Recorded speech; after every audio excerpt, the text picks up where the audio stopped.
નમસ્કાર, સિટી ન્યૂઝમાં આપનું સ્વાગત છે। રાજ્ય સરકાર દ્વારા જે રીતે જંત્રીના દરમાં વધારો કરવામાં આવ્યો છે, જેને લઈને હવે બિલ્ડર એસોસિએશન દ્વારા સરકાર સામે બાયો ચડાવી વિરોધના સૂર ઉઠ્યા છે। ન માત્ર રાજકોટમાં પણ ગુજરાતના અનેક એવા શહેરો છે કે જ્યાં અત્યારે હાલ બિલ્ડર એસોસિએશન અને ક્રેડાઈ દ્વારા સરકારના નિર્ણયને લઈ વિરોધ નોંધવામાં આવી રહ્યો છે। તો રાજકોટ ખાતે રેલીનું આયોજન થયું હતું। ચાલો જાણીએ સમગ્ર ઘટના વિશે।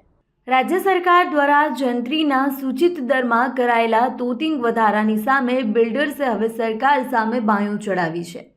સરકારે વાંધા અરજી રજૂ કરવા માટેની મુદત તો 1 મહિનો વધારી આપી છે। ઉપરાંત ક્રેડાઈ દ્વારા અરજી માટે ઓફલાઈન વિકલ્પ આપવા સહિતની અન્ય માંગણીઓ પણ કરવામાં આવી છે।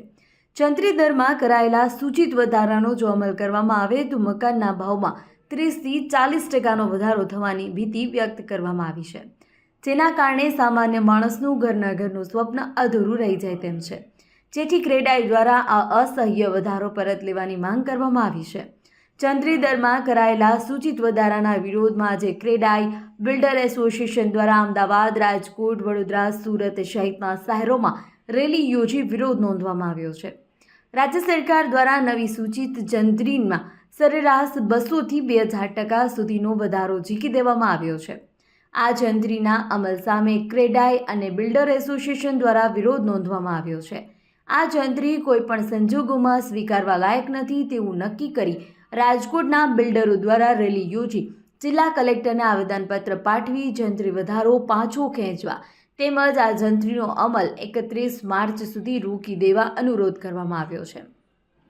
ઉલ્લેખનીય છે કે રાજકોટમાં ટીઆરપી ગેમ ઝોન અગ્નિકાંડ બાદ છેલ્લા 6 મહિનાથી રાજકોટ બાંધકામ વ્યવસાય મૃતપાયત હાલતમાં હોવાનો દાવો રાજકોટ બિલ્ડર એસોસિએશન દ્વારા કરવામાં આવ્યો છે અને આના થકી મનપાને આ વર્ષે 50 થી 100 કરોડનું નુકસાન થશે, જ્યારે સરકારને પણ સ્ટેમ્પ ડ્યુટીની આવકમાં મોટો ઘટાડો થવાનો છે।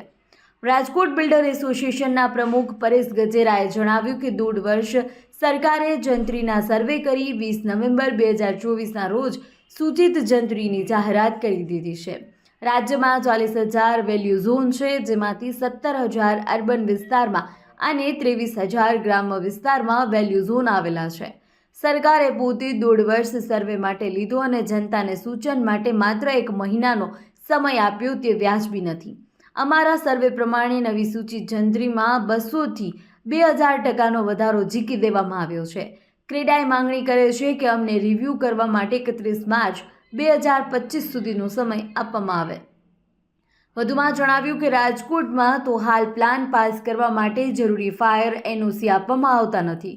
કમ્પ્લીશન સર્ટિફિકેટ માટે જરૂરી ફાયર એનઓસી પણ આપવામાં આવતા નથી। ટીપી સ્કીમ હેઠળ લાગુ પડતી 40%ની કપાત, કોઈ અગમ્ય કારણોસર રાજકોટમાં નવા પ્લાન તેમજ કમ્પ્લીશન સર્ટિફિકેટ લાંબા સમયથી આપવામાં આવતા નથી। આવા અનેક પ્રશ્નો સાથે ગુજરાત સરકાર સમક્ષ રજૂઆત કરવામાં આવશે અને યોગ્ય ઉકેલ લાવવા માંગણી કરવામાં આવશે। રાજકોટમાં ટીઆરપી ગેમ ઝોન અગ્નિકાંડ બાદ બાંધકામ ક્ષેત્રની પરિસ્થિતિ ખૂબ જ કફોડી બની છે। રાજકોટ મનપાના પેઇડ એફએસઆઈની બજેટમાં આવક 200 કરોડથી વધુની દર્શાવવામાં આવી, જેમાં સામે આ વર્ષે મનપામાં મોટું નુકસાન થશે અને લગભગ 50 થી 100 કરોડનું નુકસાન થાય તેવી પૂરી શક્યતા છે।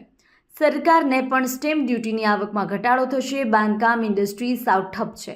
નવા 32 પ્લાન ઇન્વર્ટ થયા હતા, જેમાંથી માત્ર 2ને જ મંજૂરી આપવામાં આવી છે।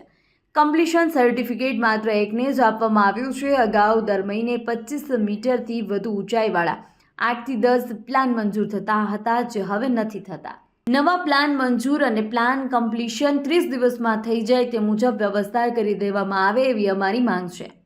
ત્યારે રાજકોટ જિલ્લા કલેક્ટર પ્રભવ જોશીએ જણાવ્યું હતું કે જંત્રી દરમાં વધારા મામલે રજૂઆતો મળી રહી છે। સરકાર દ્વારા પણ રજૂઆત ધ્યાનમાં રાખી ઓફલાઈન વાંધા અરજી સ્વીકારવાનું શરૂ કર્યું છે। રાજકોટમાં અત્યાર સુધી 150 જેટલી વાંધા અરજી મળી છે, જેનો અભ્યાસ કમિટી દ્વારા કરવામાં આવશે। જિલ્લા કલેક્ટર અધ્યક્ષતામાં કમિટી અભ્યાસ કરી સરકાર સુધી આ વાંધા અરજી અંગે રજૂઆત પહોંચાડવામાં આવશે। જંત્રી વિસંગતતા બાબતે જે રજૂઆતો મળે છે એને ધ્યાને રાખી સરકારશ્રીએ ઓનલાઈન પોર્ટલમાં વાંધા સ્વીકારવાની પ્રક્રિયા ચાલુ કરી દીધી છે। અત્યાર સુધી રાજકોટમાં લગભગ 150 જેટલા વાંધાઓ આવ્યા છે અને એની ઊંડાણપૂર્વક તપાસ કરવામાં આવી રહી છે. લોકોની માંગને જોતા હવે ઓફલાઈન વાંધા સ્વીકારવાનું પણ ચાલુ કરી દેવામાં આવ્યું છે. તાલુકા મામલતદારશ્રીની કચેરી, ડેપ્યુટી કલેક્ટરશ્રીની કચેરી અને કલેક્ટર કચેરીમાં આ વાંધાઓ રજૂ કરી શકાય છે અને ઓનલાઈન પણ વ્યવસ્થા ચાલુ છે.